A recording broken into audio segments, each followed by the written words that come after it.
Bonjour à toutes et à tous, ici Pharo Satus, on se retrouve pour une vidéo de Warhammer 3 pour donner mon avis final sur Warhammer Total War 3. C'est pas évident, c'est moi la 5e fois que je recommence cette vidéo, donc j'espère que ça va bien se passer cette fois. Donc, où en étais-je par rapport à cette histoire? Donc, Total War Warhammer 3 Immortal Empire est sorti justement le 23 août et globalement une partie de la communauté est assez satisfaite, mais il y a quand même un pourcentage, je peut-être pas la majorité, de gens qui ne sont pas satisfaits de certaines choses. Et globalement, je vais donc expliquer ce qui ne va pas. Pour commencer, il faut que je vous parle de l'économie. L'économie est le premier point de cette vidéo, c'est que l'économie a été grandement nerfée. Alors oui, c'est très cocasse de vous parler d'économie quand on est sur le panneau, on est sur un panneau de chargement du Cathay et qu'on voit que le Cathay a justement 27 000 balles. Je vais vous expliquer pourquoi. Si on va dans le panneau des villes les plus économiques du jeu, nous voyons que les Landes Célestes sont dans le top. Pourquoi? Parce que nous avons les ports. Les ports du Cathay sont extrêmement forts parce que même si tous les ports ont été réduits à 500, sauf ceux de la Côte Vampire et de la Norska, les bonus du Cathay fait qu'ils auront énormément d'argent. Cependant, si nous allons à la capitale du Cathay, rappelons-nous qu'à la capitale du Cathay, les jardins nous donnaient un 100% de revenus, c'est devenu un 10% de revenus, ce qui fait que nous passons à 3400 balles, alors qu'avant c'était une province qui donnait presque 5000 et qui avait même une mine d'or qui a totalement disparu par rapport à ça. Donc nous avons quand même un gros nerf, un gros nerf justement au niveau de l'économie, et je vais vous montrer ça avec d'autres factions. Après cela, pour vous montrer le gros nerf de l'économie, nous allons prendre les elfes noirs. Les elfes noirs ont eu un nerf de l'économie qui est ultra violent, parce qu'ils ont rework la mécanique des esclaves, et je peux vous le dire, je vais être honnête avec vous, alors là, je vais pas mâcher mes mots. C'est de la merde, franchement, j'aurais préféré ne rien recevoir de la part des elfes noirs. Honnêtement, vous divisez l'économie du système d'esclaves des anciens par 3, il rapporte plus que le nouveau. C'est quelque chose qui est quand même assez flagrant par rapport à comment ça fonctionne, c'est que les elfes noirs ont été sacrément nerfés. Déjà, nous allons voir les provinces. Déjà, grande surprise, les provinces ne donnent plus autant. Car maintenant nous avons ce système où en fait vous gagnez un bonus d'argent sur certains bâtiments. Alors le problème c'est que je ne comprends pas comment est calculé exactement le système, mais il ne faut pas oublier qu'avec Moratti, vous avez un bonus de 15% de revenus sur les esclaves, plus encore les technologies, plus encore quelques bâtiments. Vous arrivez à faire un truc correct, vous arrivez clairement à faire un truc correct. Moratti est la seule qui possède cette mécanique, donc il faut savoir que Moratti c'est vraiment le personnage qui souffrira le moins du nerf économique. Par exemple, si on construit un bâtiment au max, on gagne jusqu'à 300 de souvenirs, on allait quand même un peu plus.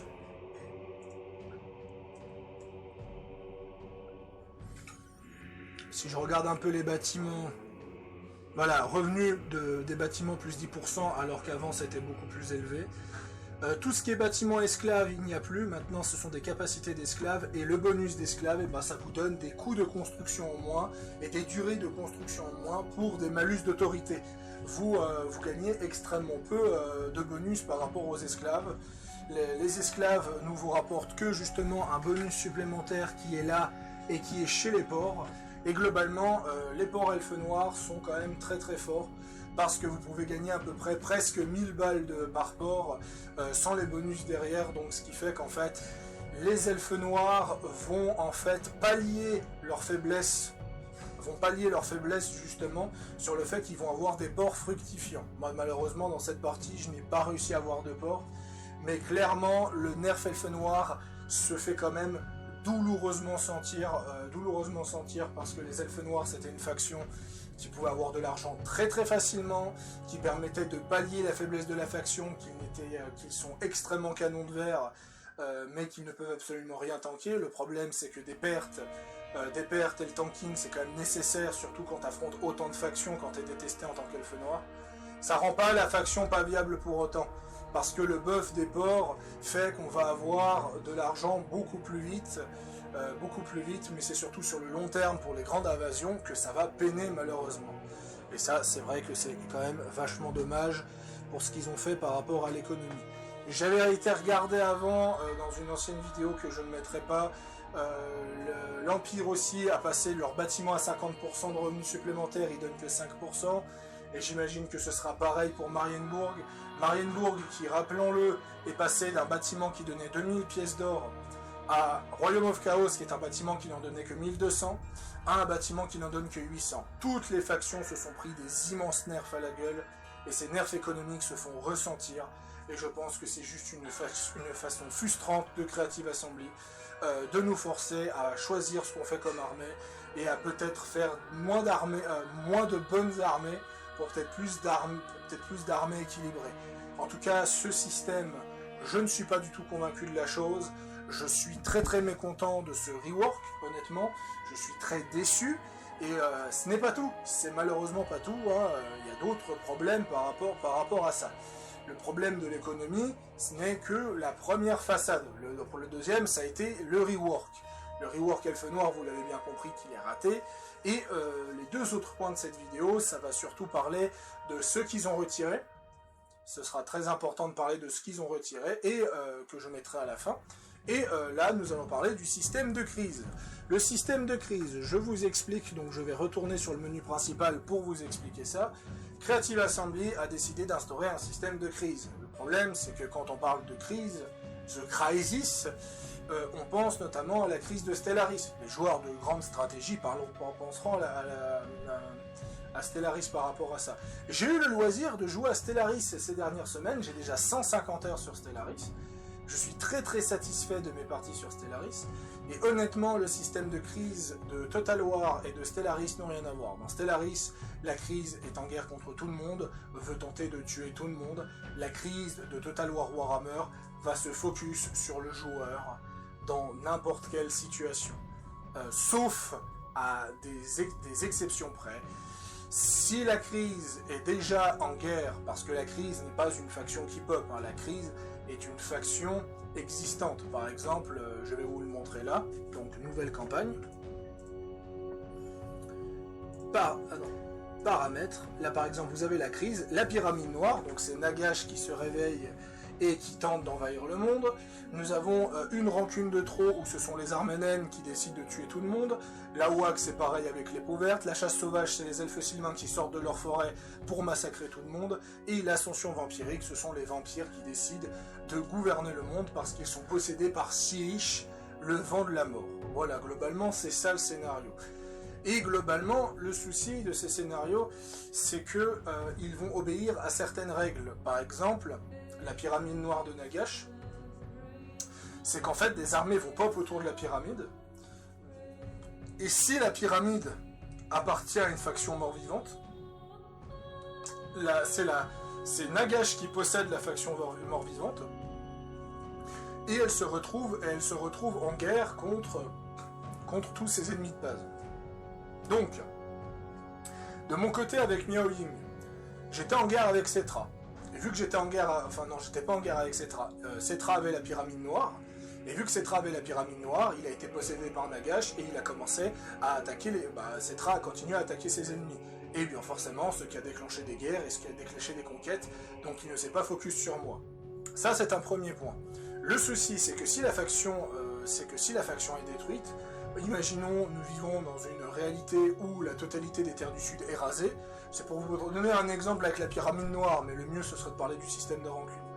Mais globalement, pour faire la comparaison, si la faction en question elle est rasée ou détruite, elle va repop, et bien sûr elle va se focus que sur le joueur parce qu'il n'y aura pas d'ennemis à chercher. Et c'est ça le problème, c'est qu'il y a un hard focus sur le joueur qui est ultra flagrant. Clairement, moi c'est simple, j'ai joué les ponts de vampires dans une partie, j'étais allié à l'Empire, au Kislev, même aux elfes sylvains et à la Bretonnie. la moitié n'a pas bougé son cul pour venir me sauver, parce que la guerre a directement focus moi, sans rentrer en guerre contre eux, et donc vu qu'ils ne sont pas rentrés en guerre contre eux, personne n'est venu m'aider, et je me suis fait rouler dessus. Voilà, globalement, c'est ça le problème des crises. Les crises ont encore besoin d'être travaillées. Je vais vous donner un conseil. Si vous voulez profiter des crises au maximum, je vous invite à faire deux types de crises, qui pour moi sont les deux meilleures crises que propose Total War Warhammer. La première, c'est la plus grosse WAG. Parce que la plus grosse WAG, déjà, toutes les factions anti-peau verte vont forcément se taper sur la gueule. Et l'objectif est que les factions doivent être détruites. Donc, imaginons que vous jouez les hommes lézards ou les elfes noirs, et que l'event, la plus grosse WAG, s'active, mais que les factions arrivent à vaincre la plus grosse WAG, en fonction de la difficulté que vous avez mis, et ben ça vous fait remporter la partie. Et ça, c'est quand même très sympa comme système, justement, que l'IA peut vous faire gagner, et ça, c'est cool. La pyramide noire est très intéressant, parce que contrairement à tous les autres spawns, la pyramide noire, c'est un seul et unique spawn. C'est une immense armée au même endroit, et tu dois vaincre cette immense armée dans un combat épique. Et j'ai joué le Katei, et j'ai été sauvé Volkmar. J'ai fait de ces batailles, franchement, c'était vachement épique. Honnêtement, je pense que je vais laisser le système de crise activé, mais clairement, je vais le nerfer. Déjà, il faut que je trouve un bon tandem pour que ce soit... Je pense que 60 c'est une bonne difficulté. Parce que vous avez quand même un minimum de challenge sans non plus que ce soit game breaker. Plus haut, il faut commencer à réfléchir. Il faut commencer à faire plein de batailles manuelles. Ça intéresse des joueurs. Hein. Mais honnêtement, je suis pas extrêmement chaud de faire 2 à 3 batailles par tour en manuel. Voilà, des fois j'ai juste envie de me détendre, j'ai pas trop envie de réfléchir, surtout que je suis un joueur normal. Voilà.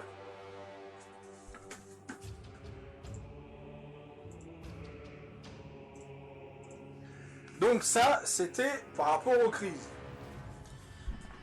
D'ailleurs, je vais vous lancer la campagne contre Vampire, car il faut que je vais vous montrer ce qui est arrivé à ma partie par rapport à la crise, de 1, et de 2, il faut que nous commencions à parler des nerfs globales, des nerfs méga globales, parce que là, il y a vraiment pas mal de choses à dire.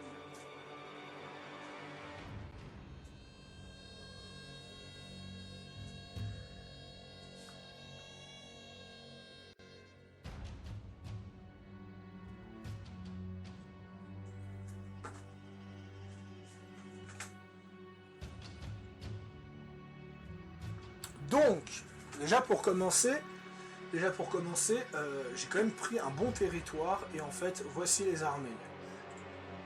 Les armées sont composées quand même de trucs bien vénères, et comme vous pouvez voir, tout ça, ce sont des spawns d'armées qui ont eu lieu. Donc, 1, 2, 3, 4, 5, 6, 7, 8, 9, 10, 11, 12, 13, 14... Et il faut savoir que j'en ai tué des armées naines, hein. Je crois qu'il y en avait une vingtaine en tout. Et ça, c'est uniquement pour le vieux monde, parce qu'après, les autres factions naines, comme les elfes noirs, comme Grom Mindral, chez les elfes noirs, et Torek en Terre du Sud.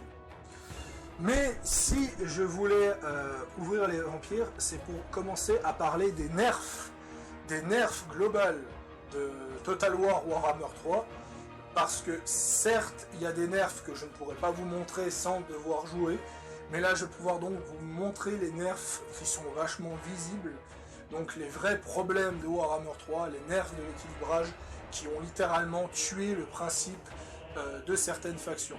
Nous parlerons notamment de la Norska qui possède des ports à 800 balles et peuvent coloniser partout, ce qui fait que ce n'est plus le côté pilleur, saccageur d'avant, tu peux quasiment tout coloniser.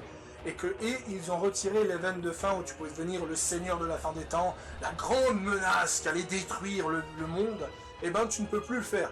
Parce que littéralement, quand tu fais la bataille des dieux, bah, tu gagnes juste 15 000 balles, au revoir, et la mission est terminée. C'est vraiment raté. C'est vraiment très très raté. Et globalement, la Norska n'est pas les seuls qui souffrent de ce problème. Le nerf des elfes noirs que je vous ai montré avant, et bien sûr, les contes vampires. Les dragons de sang ne possèdent plus d'immunité à l'usure, ce qui fait que les conquêtes des vampires sont maintenant totalement restreintes, mais par contre il est compensé par le fait qu'on peut recruter des chevaliers de sang plus rapidement. Les von Karstein en général reçoivent un nerf de 10% de leur taux de reconstitution, ça ne change pas grand chose en vrai. Les Lamianes ont complètement été modifiés parce que avant les Lamianes permettaient de voir très loin, ce qui est toujours le cas, mais permettaient surtout de réduire la vigueur perdue des armées, et permettaient surtout aussi de faire un immense coup d'entretien des héros. Vous savez, le système des lignées vous force à faire beaucoup de héros, donc ça va puiser sur vos armées. Et le problème, c'est qu'avec le nerf de l'économie et ça, vous êtes vite coincé. Ne vous faites pas avoir par le fait que j'ai 14 000 balles. Littéralement, je n'ai quasiment plus d'armée viable sur la map. Et en ayant autant de provinces, je me fais 14 000 balles. Et je suis désolé de le dire, mais avoir presque la totalité de l'Empire pour se faire 14 000 balles, c'est pas suffisant pour repousser 20 armées naines. Clairement pas. Voilà. Et bien sûr, les nécrarques souffrent justement de quelques malus, comme par exemple le fait qu'avant on pouvait gagner justement des grosses capacités de réserve magique, là c'est quand même réduit à 15, mais ça reste bien. Et bien sûr les Strigoi, où on n'a plus le système, où on avait moins de malus avec la corruption vampirique, mais on peut recruter des Strigoi, ce qui factuellement sert quasiment à rien. Voilà, ça c'est le vrai problème qu'ils ont fait, ils ont détruit les lignées. Alors, voilà. J'ai vu aussi quelques petits soucis avec d'autres factions. Grâce à un ami à moi, je sais que quand vous faites la quête de Drisha pour choper Coedil, le Coedil ne peut pas. Bref, ce genre de choses. Les hauts elfes qui n'ont plus le trait entrepreneur et qui n'ont plus de traits qui sont vraiment bons. Et voilà, c'est pas grand chose. C'est pas grand chose. C'est pour ça que je pense que ça va pas être corrigé. Parce que factuellement, c'est pas grand chose. Devenir Everchosen à la Norska quand tu as l'une des meilleures économies du jeu, ça ne change pas grand chose. Nerfer les lignées quand tes armées vampiriques sont carrément intuables en bataille, ça change pas, enfin sauf contre les nains, bien sûr, ça change pas grand chose. Le fait que tu peux pas choper Coedil avec Drisha alors qu'elle est déjà broken, ça change pas grand chose. Mais c'est des petits défauts, et à force de s'accumuler, ça devient vraiment pénible. Franchement, quand on voit tous ces nerfs, on perd l'essence qu'est Warhammer. Le cumul des armures avec la Bretonnie qui a été retirée aussi, entre les nerfs de l'argent, les nerfs des ports, les nerfs des petits trucs et autres, on perd ce qui faisait le fun des factions. Le vent de mort a carrément perdu sa puissance brute. Le vent de mort est devenu beaucoup plus faible, il est devenu presque inutile même, je trouve. Et voilà, et malheureusement c'est le cas aussi pour le domaine du feu qui a été nerfé. Il y a plein de factions qui se sont pris des nerfs, et certains qui ne se sont pas pris de nerfs, et ce genre de choses. Clairement, je vais être honnête, les grands gagnants de Warhammer 3 Immortal Empire, hors Guerrier du Chaos parce qu'ils ont eu un rework, donc ça compte pas, ce sont clairement le Cathay et la Côte Vampire. Alors, le Cathay, j'ai pas besoin de trop de vous montrer, le Cathay n'a pas changé d'un seul pouce. Le Cathay est exactement le même que Warhammer 3, sauf à une petite différence, qu'ils ont une dizaine de ports. Et clairement, une dizaine de ports fait que vous avez des revenus absolument gigantesques, et ce qui fait que vous avez quasiment pas de problème. Bien sûr, le Cathay a presque doublé de taille en termes de province, n'a quasiment pas d'ennemis, et clairement, le Cathay, c'est clairement la faction de Warhammer 3 qui techniquement n'aurait même pas besoin de DLC tellement qu'elle est broken. Alors oui, on va me dire que Khorne est broken. Oui, enfin cependant, Khorne ou Slaanesh est broken sur un aspect. Le Cathay a l'un des meilleurs tirs du jeu. Là, franchement, je viens de rejouer la Côte Vampire.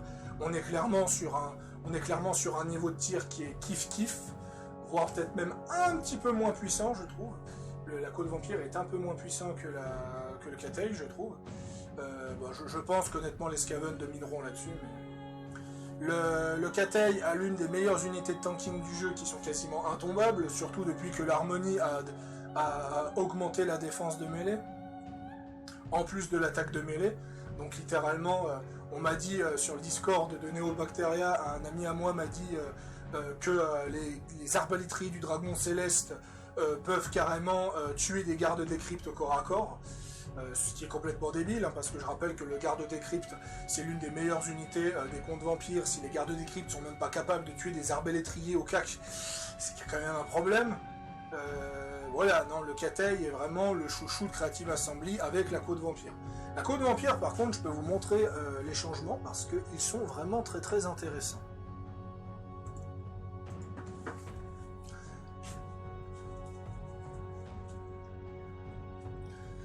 La Côte Vampire, pour commencer, n'a pas reçu de nerf.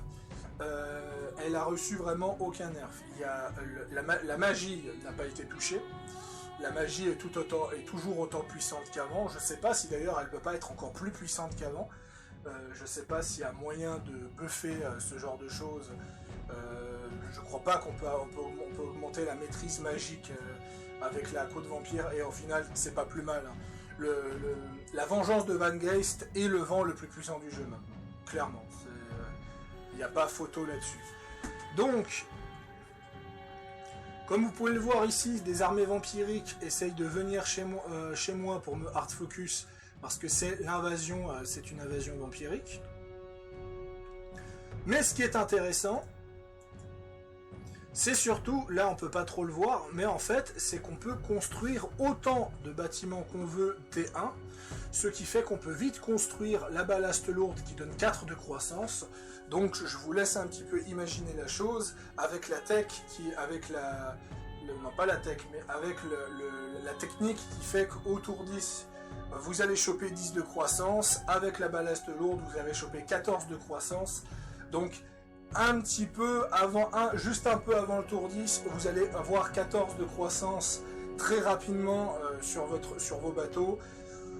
Globalement, j'avais des armées au tour 30, j'avais des armées au tiers au tour 30, et globalement, ça je sais pas si c'était le cas de base, mais tu as le recrutement global dans les ordres qui est complètement pété, tu as le fait qu'Aranessa maintenant peut recruter des mangeurs d'hommes, rien que ça c'est super utile quand même en début de partie, des mangeurs d'hommes, mais surtout le meilleur pour la fin, ça reste celui-là, le bâtiment du coffre au trésor. Maintenant, au lieu de vous donner simplement du revenu, il vous donne du revenu généré pour tous les bâtiments de la faction, ainsi que tous les ports du jeu, ce qui fait que vous avez des revenus qui sont absolument ahurissants.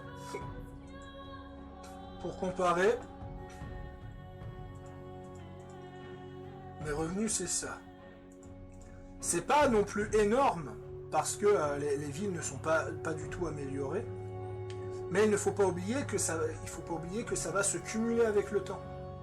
Et c'est ça le truc, c'est que ça va se cumuler avec le temps, et avec le temps vous allez vraiment avoir énormément de revenus. Sans oublier qu'avec tous ces drops d'infamie et ce genre de choses, vous avez justement plein de moyens de réduire le coût d'entretien des armées, comme par exemple l'armée d'Aranessa, qui est une armée qui est quand même vachement énervée, donc oui, on va peut-être me critiquer qu'elle n'est pas équilibrée ou ce genre de choses, mais cette armée ne coûte que 1300 balles. Clairement, la Côte Vampire est la faction avec le Cathay qui s'en sort le mieux sur le jeu. Il y a vraiment un souci d'équilibrage. Je demande pas de nerfer le Cathay ou la Côte Vampire, je demande de redonner le fun.